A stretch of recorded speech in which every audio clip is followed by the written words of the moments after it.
साताऱ्यातील जरंडेश्वर कारखाना प्रदूषण प्रकरणी लोकशाही मराठीच्या बातमीनंतर प्रदूषण नियंत्रण मंडळाला जाग आली। प्रदूषित तिळगंगा नदीचे पाणी नमुने तपासणीसाठी घेतलेत।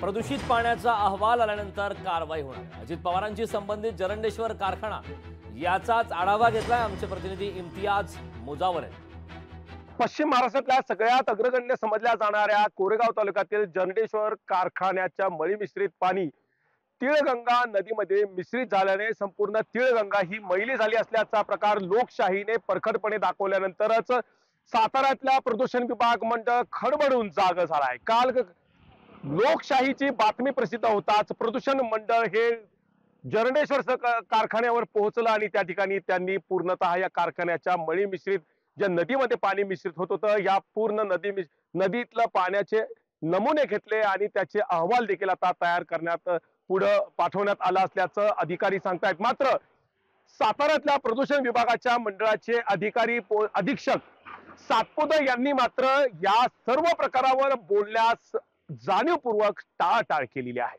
एकंदरीतच त्यांना याबाबत लोकशाही न्यूज मराठीच्या माध्यमातून प्रतिक्रिया विचारला असता त्यांनी याबाबत चकार शब्द काढण्यास नकार दिला आहे। त्यामुळे आता नेमकं पाणी कुठं मुरतंय हा देखील सवाल आता उपस्थित होऊ लागलेला आहे।